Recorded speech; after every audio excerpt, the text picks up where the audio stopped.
Good evening from Swansea, wrestling fans. I'm your host, Ben Allison, and you are listening to Wrestling Republic's daily broadcast, your one-stop shop for pro wrestling insight, news, and reviews on a daily basis. Tonight is WWE SmackDown, and we have a lot to talk about. There's several Money in the Bank qualifying matches, and Jey Uso will have to make his decision. Is it Jimmy Uso he's going to side with, or the Bloodline? Well, we will find out tonight on SmackDown. So we've got all of that to talk about here on the daily broadcast and more. But firstly, joining me to talk about all of this, we have the co-host of the show, Clark Taylor. How are you today, Clark? I'm doing well, my friend. How are you? It's been a fun couple of days hosting since I last saw you, but Shad and me and Anthony had fun yesterday, and then I had fun with just me and Drizzy on Wednesday. It was a blast as well. But it's good to be back on a four-man show, and let's get ready for SmackDown.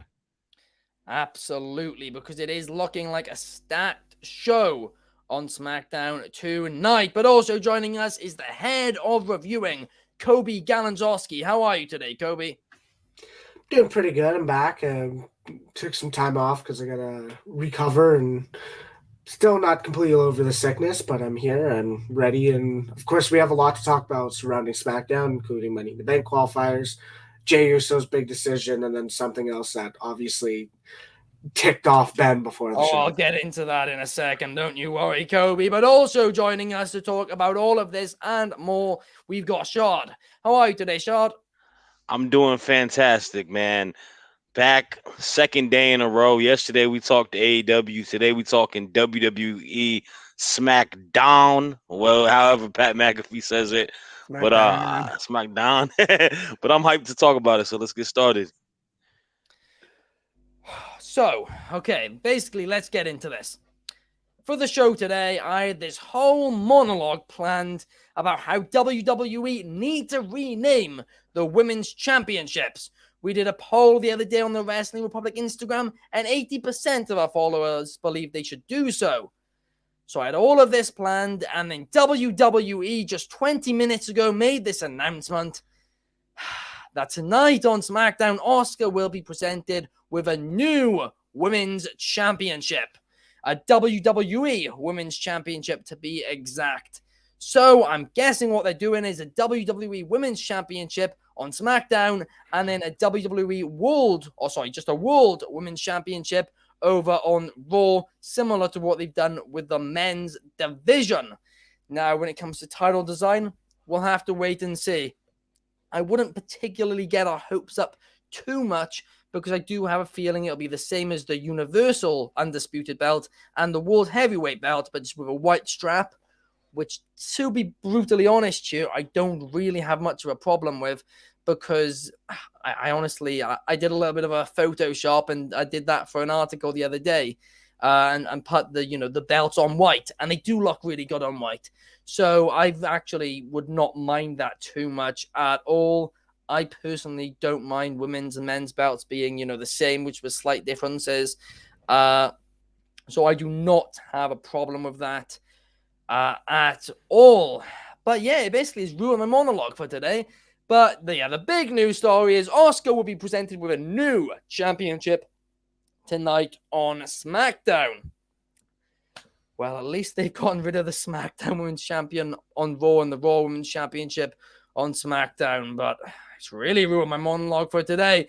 But Clark, what do you think about all of this? And are you happy to see Asuka, get a new belt tonight? I mean, I guess I'm happy for Asuka to get the airtime, but I mean, I'm sick of this belt roulette, this whole belt musical chairs we're playing in basically all companies right now. It's like new belt here, new belt there, Raw belt on SmackDown, SmackDown belt on Raw. The NXT tag titles are coming to the main roster. Titles are floating around everywhere. The international title used to be the All Atlantic title. It's not even just WWE. It's like the TNT title changes hands every 2.5 weeks. Sometimes we're not even watching, and there's a new guy carrying it. And then the TBS belt that we built up this whole time with Jade Cargill gets ripped off of her by Statlander. I hope that they just put a really, really cool design on this. We can put it behind us. Should have figured this out well before we ran into the exact same problem we all complained about the last time it happened. And so I hope it's an entertaining segment. The belt design is really cool, and that it fits Asuka's aesthetic as well as the SmackDown aesthetic. What they do on Raw, I don't know, but they got to figure that out too, and it's equally as important. And if they just do knockoffs of like the new men's titles, I'll be disappointed. Really? I really hope they make them unique. I really, really, really hope they make them unique because I do not like the look of all of the titles being so similar. It actually even for me when Reigns had the Universal and the WWE at the same time before they unified them, I preferred that over them being separate because they look like the same belt with different color straps. It's just the big W logo, and it's too similar. I don't want them. I want them to be unique. That's the one positive I've taken away from the new world title design versus the new WWE Universal, the billion name title one. That's my the biggest positive by far is that they look different from each other. At least it's not like the old Universal versus WWE where it was just pretty much the same design with a different colored strap on opposite brands. And then the way that they had the SmackDown and Raw women's titles, I don't want them to look similar. I want them to be two unique belt designs. The argument for the women's division and the men's division having the same belt for each division, basically, so the world title being the same and all that, is that if one belt becomes really iconic, and this was one of the big arguments a few years ago, which is why WWE did introduce at WrestleMania 32 that the women's championship, looking the same as the WWE championship but with a white strap. It was because a lot of the iconic championships over the years, the women's division, didn't have the opportunity to compete for, obviously, right? So if you can have two separate divisions, that's why there was a big argument for the title to look the same at the time. And I mean, the other argument, obviously AEW have ignored that since, and have decided, no, it's just, cool to have the women's title be its own thing and, have that be, built up over time and becoming its own, iconic thing. But yeah, that is the argument that. May I counter? Yes, go ahead. So we were both at Mania, right? Yes. And how many people did we see that I may have made fun of a few times carrying around big gold belts, spinner belts, the current design, the current Universal, the old Universal, the current WWE, even winged eagles? We saw every different belt design. And I think having the similar ones might not encourage you to buy both. And that would be my only counter argument from a marketing standpoint. Because I understand the where you're coming from on the design side. Like, obviously, there's no correct answer on this one. No. But I just think marketing-wise, the unique designs, we saw every title. And all the unique different title designs were ones flying off the shelf at the Superstore, Yeah. And so that's where I think changing it up, because we've gone now nearly a decade with very similar women's title designs on the two brands, SmackDown and Raw, right? Not a decade, but like 6-7 years. Let's change it up and do two unique designs. I think that'd be fun for this particular deal, because I also think it's like in some ways it's too little too late, but it needs to happen anyway. So like, let's get it over with. Yeah. No, that is true. I will agree with you on that. I mean, the one issue I do have with this, right, is that based off the name that it's going to be called the WWE Women's Championship on SmackDown, well, that makes me think the World Championship is going to be on Raw. So if they are the same belt, I would have liked the World to be on SmackDown, where there isn't a similar title design, and then vice versa, the SmackDown want to be on the SmackDown men's, the Universal Championship design to be on the Raw brand for the women, because at least then you don't have the same two titles on the same show visually. I totally agree with that. The same visually. But Coby, what's your thoughts on all of this? I think the biggest thing coming out of this is it's about damn time they set something up to change a title, to give a new title, to do something in this scenario. At the end of the day, it's been a lot longer than it should have. because it's been a month and a half since the draft, and we've dealt with this. We're having the SmackDown Women's Champion be announced on Raw as the SmackDown Women's Champion. It was a lot of just a messy situation that not necessarily should have lasted this long. I'm glad it's already ending. For what I think is going to happen, as I think it is going to be the same thing. We're going to get a similar design, a white strap, a white strapped undisputed championship, similar to Roman's for Asuka, probably somewhat similar to Seth's for Rhea Ripley. I think there's a purpose of that being the fact that the brand it's not exclusive to the brand, but the brand has that similar design.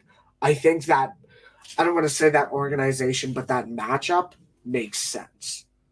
But I 100% agree that it'd be interesting to see it a unique or a different design. I don't think it's going to happen that way. But obviously time will tell to see what they actually look like. So, yeah.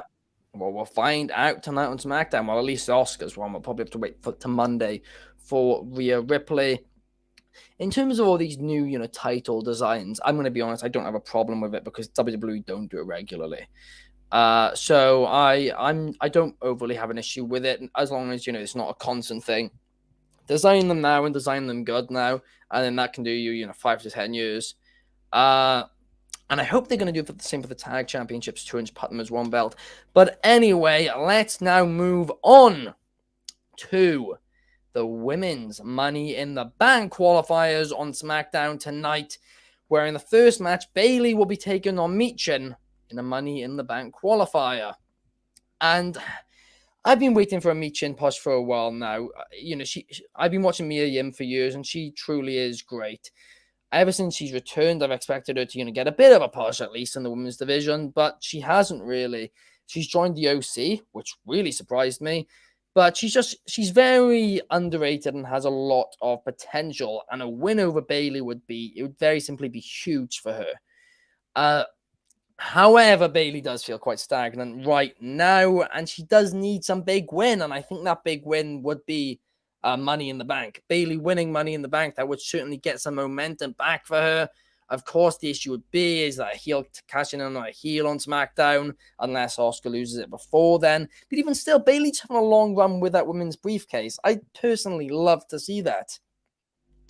But it's a difficult one, too. But my prediction is going to be Bayley. But Shad, what do you think about this? I'm always excited to see high profile women's wrestling happening on any weekly television show. So this match definitely is one that has my attention and something I'm very intrigued to see. I agree with you in regards to Mia Yim Michin. I mean, she's incredible. She's one of the better in-ring workers, and she has such a distinct look and is able to stick out as a character where I would love to see her get an opportunity and get a push. Like you mentioned, being aligned to the OC, a lot did happen with that, with AJ Styles being out. So I don't know if they just kind of halted with her, but she did have a couple singles matches during it. And like Bayley, kind of seems like they both have just been eating L's. In regards to Bayley, I don't see her losing this match. Bayley is the higher profile star. Bayley is one of the top women in the division, especially on SmackDown. And she's someone that can be positioned into a main event feud. But the reason I'm interested in seeing Bayley win this match, and I'm picking Bayley to win the match, is to see what the extended feud is with another competitor who we're going to talk about later, going to wrestle today. We're slowly seeing the faction of Damage Control kind of break and crumble. And I would like to see the two members, as they are currently a group now, be in that Money in the Bank match and continue to see the story of them breaking up. But I got Bayley winning. I would love to see Bayley with the briefcase too. Bayley is so funny. Like, her heel character is so entertaining and funny. She can make it work. And I also got to give a shout to both of these girls, because it as a wrestler, the job is not always done what you do on TV. Your presence on social media is always important. And I love the interaction and them going back and forth, taking shots and ribs at each other, building up the fight. It makes me excited for it. And I want to see more wrestlers do that. But I got Bayley with the win. That is a great point. Social media is a tool which, a lot of wrestlers and, the old generation of wrestlers have criticized for, destroying kayfabe or whatever. But it also can be a place where you can tell great stories and really build stuff up. And yeah, both of these women have done that well. But let's talk about somebody else who's very good at social media, and that is Mustafa Ali, who tonight on SmackDown will be taking on Santos Escobar in a men's Money in the Bank qualifying match. And Ali has a lot of momentum coming off, from that match against Gunther. He was buried in the build-up for it all. But that match himself, the match itself, he looked great in. He really, really did. It was a banger of a match at Night of Champions between the two. However, we have seen lately WWE have really dropped the ball with several stars who have had momentum, such as somebody we'll talk about later today, Zelina Vega. Actually, we won't be talking about this later today. Sorry. That was last week. But such as, Zelina Vega. So a loss for Ali wouldn't surprise me either. And despite the new, LWO feeling like a big deal on SmackDown, Escobar kind of hasn't really felt like a big deal, a main event star himself. And he has a lot of potential. He really, really does. I remember when he first joined WWE a few years ago, people were, going on and on about it, saying he's going to be the next top star. WWE have big plans for him. Well, it hasn't really felt like it. So a win here for him to enter Money in the Bank, well, that would certainly be huge for him. So this, just like all the matches tonight, to be honest, is quite difficult to predict. However, I am going to predict Mustafa Ali. But Clark, what about you? I really enjoyed Santos's work in NXT as not El Phantasmo. What was his original gimmick? Elio de Fantasmo, right? I believe, before he took the mask off. Legado del Fantasma. That's the faction. No, that's the faction. But what was it when? No, what was the gimmick before he took the mask off? Come on, only Ben would know this. What was he before he took the mask off when he was in the Cruiserweight Classic? Santos. El Hijo. I forgot. Del Fantasmo, was it not? Yes, that's it. That is bang on. Yes. Yes, I got it right the first time. Jeez, you guys made me nervous there for a second. But anyway, no, I love his work. But at the end of the day, I am from Chicago, and Mustafa Ali has put in the work here via social media and what he did against Gunther. I mean, are you kidding me? Like, the build to that match for him on screen was brutal. And like, he basically built it on his own back, just between social media and Gunther, and then the match itself in Saudi Arabia. And so he's got to get the spot in Money in the Bank. And that's why I'm going to go with Ali for sure. Yeah. This is one of my few I would almost guarantee. Oh, wow. Very confident there going in, Clark. I mean, Ali's a free agent, and we actually had a bit of a chat before the show, all of us, about, how free agents should feel like a big deal. They can be on either brand. Somebody, for somebody like Ali, he could be on, Raw one week competing against Gunther, SmackDown the next week in the Money in the Bank qualifier, and then the Wednesday after he could be on NXT, Tuesday after he could be on NXT. So it truly is, a kind of luxury to be a free agent, especially for somebody like Mustafa Ali. So hopefully they continue to build on his momentum now, because he does have a lot of potential. Both of these guys have a lot of potential, and both of these guys kind of deserve a win, which is going to be a common theme here throughout this show tonight. And talking about two guys who, deserve a win, the next Money in the Bank qualifier we'll be talking about is Butch taking on Baron Corbin. I did say both of these guys need a win, but Butch really, really needs a win. They need to do something with him as soon as possible, because he's a young talent with so much potential, but he's not getting any younger, and the clock is starting to, tick a little bit. If this guy really does have main event potential, which match. I've said it before. I'll say it again. I really, really do think he does. I said on WrestlingRepublic.com in the article I wrote last month, he should become a top star for the company, at least upper mid card, right? And a win here going into Money in the Bank would certainly begin to do that. But they also need to repackage him, right? So whatever route they go, I hope it leads to him being repackaged, even if that's him losing and then him starting to get frustrated and him getting rid of the Butch persona and becoming Pete Dunne. I'd be happy with that, but they need to do something. And Corbin currently has, a lot of stuff going on in NXT, so he doesn't necessarily need a win. He's another person who's a free agent. But, we're just going to have to wait and see who does get the win here tonight. But I really am hoping it's Butch. And I really am hoping they start to have a plan for him on the main roster. Because if you told me a couple of years ago that he'd be stagnant in this position when Triple H is the head booker, I'd be shocked.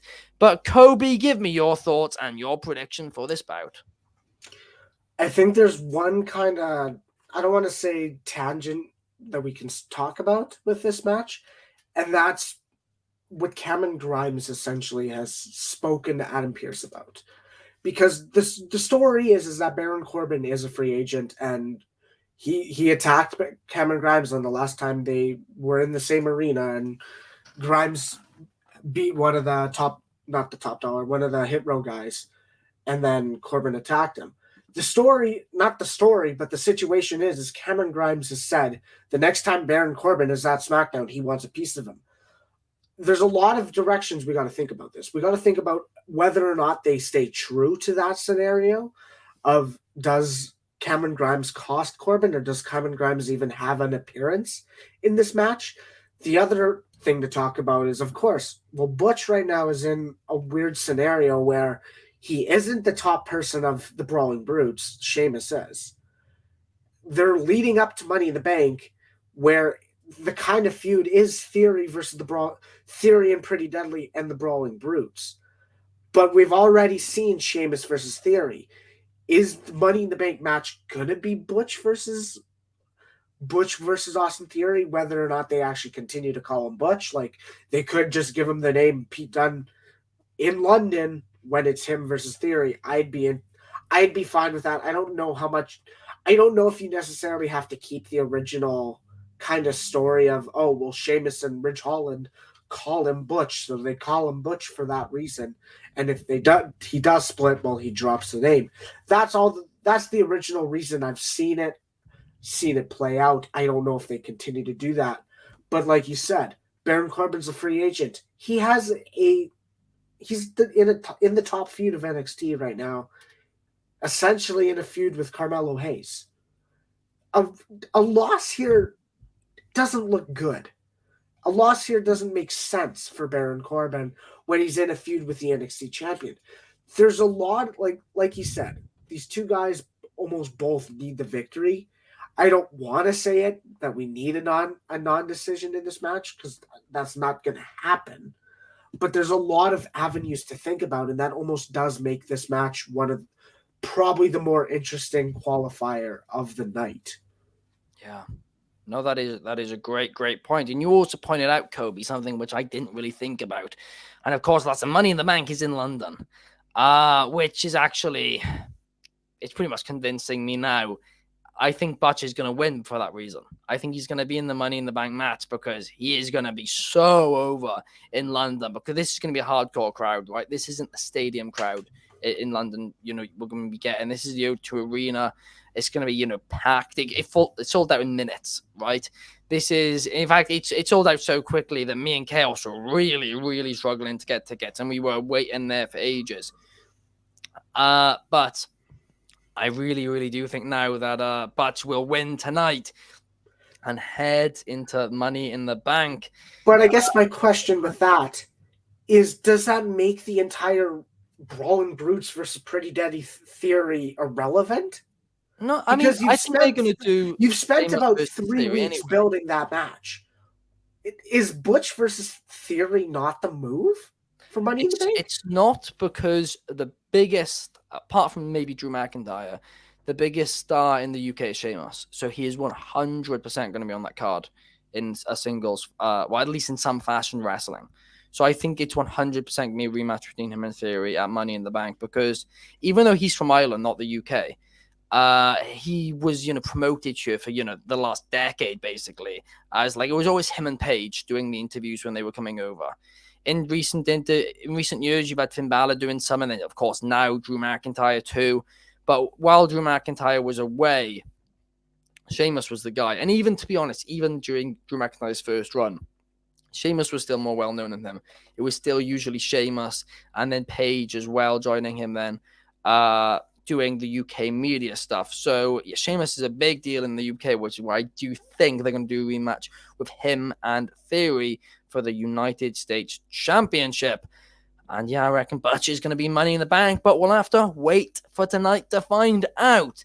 And now let's talk about one last Money in the Bank qualifier, and let's head back over to the women's division, as Shotzi Blackheart will be taking on Io Sky. And on one hand, Shotzi loves a good ladder match. It's her style of match. I know she's had a couple of botches in the past, but it really is her type of thing. She also, if they do have any plans for her, and I've always thought Triple H has had big plans for her, then her winning would make a lot of sense here, right? It would. And part of me just really does think, as well, with her entire gimmick in London as well, it fits in really well. On the other hand, Io Sky is also really, really over right now. Just like we were talking earlier in the night about, Mustafa Ali, Io Sky's really over at the minute as well. So it's a difficult one to predict. I mean, you mentioned it earlier, Shad, that Io Sky and Bayley, the tensions between Damage Control, they're increasing slightly. It's getting a little bit more tense. Well, having them both in Money in the Bank would certainly be an interesting way to continue that. And for that reason, I'm going to predict Io Sky. But what do you think, Shad?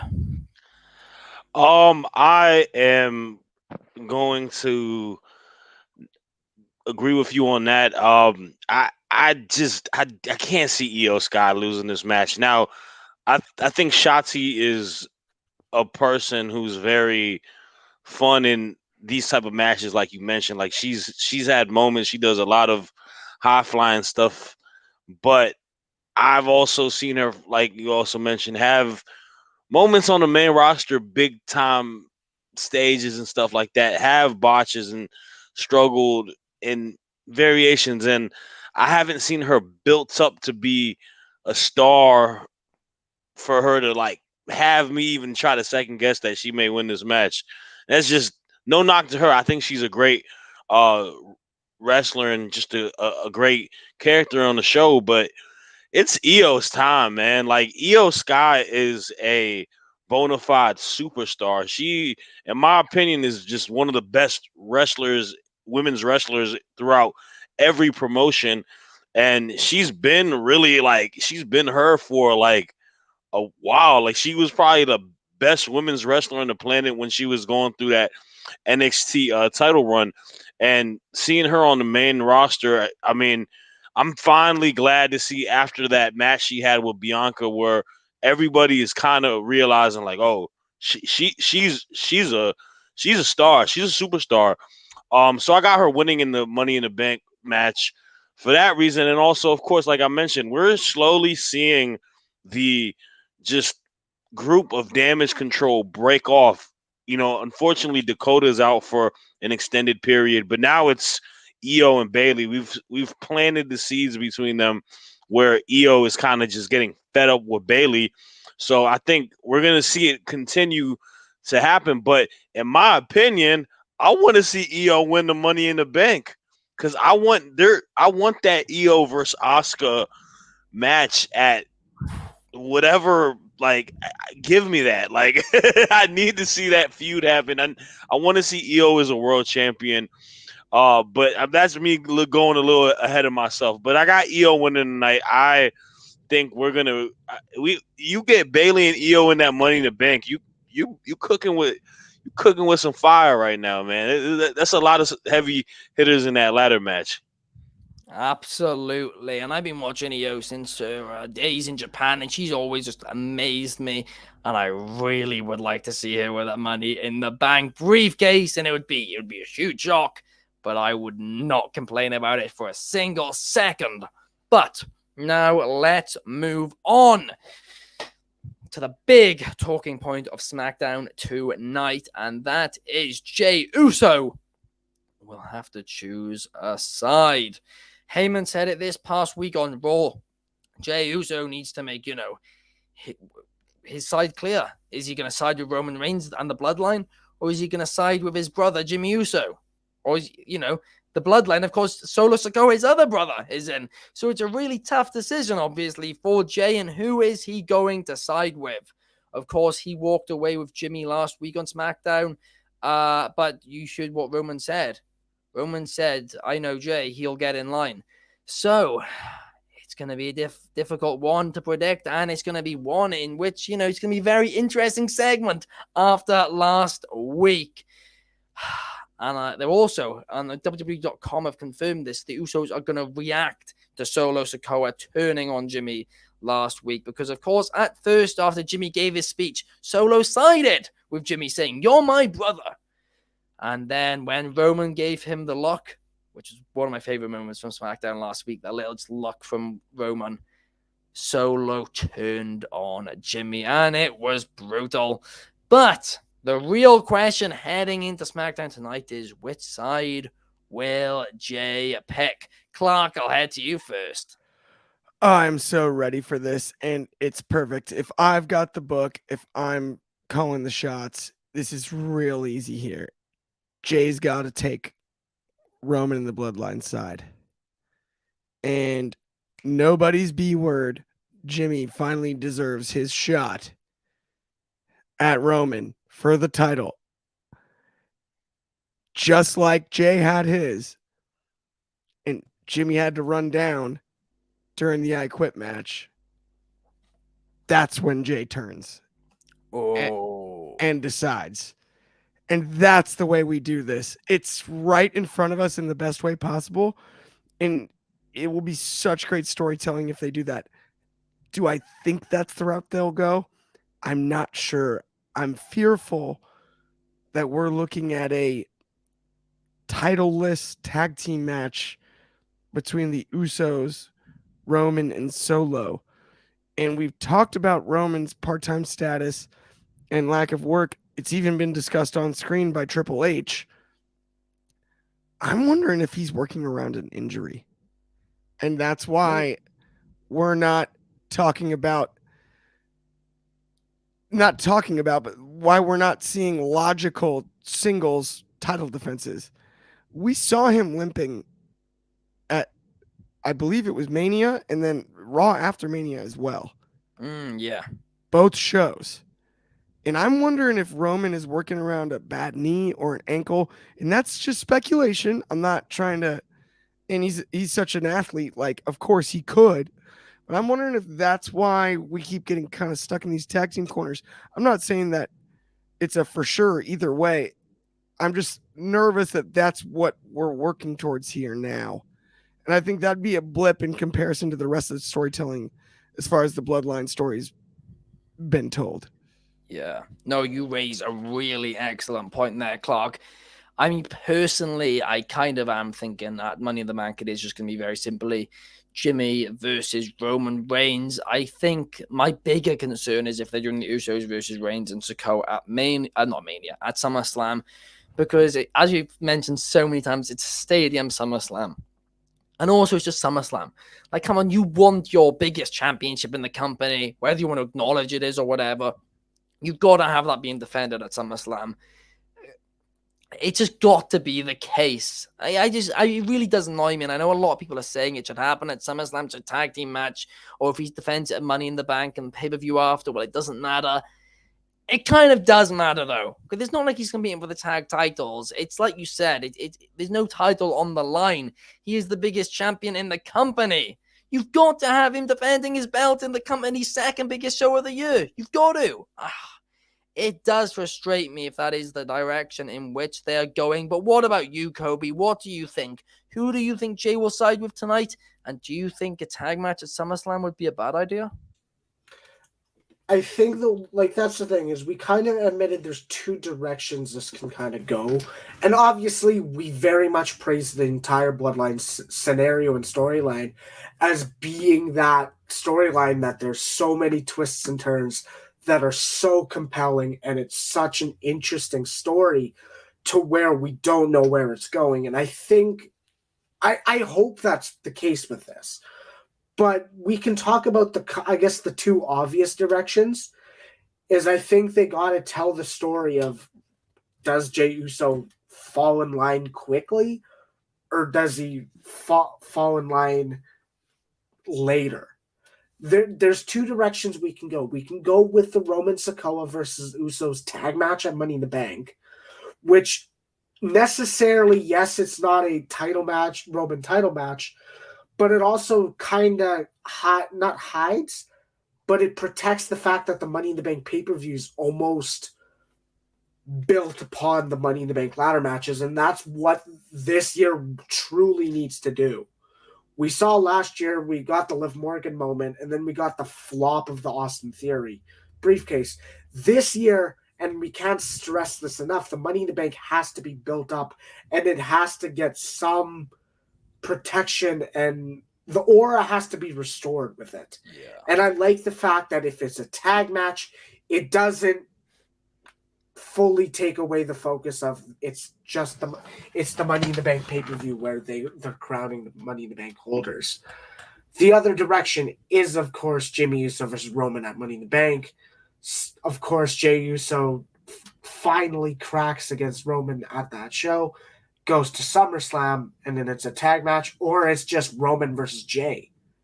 That's another direction we can go.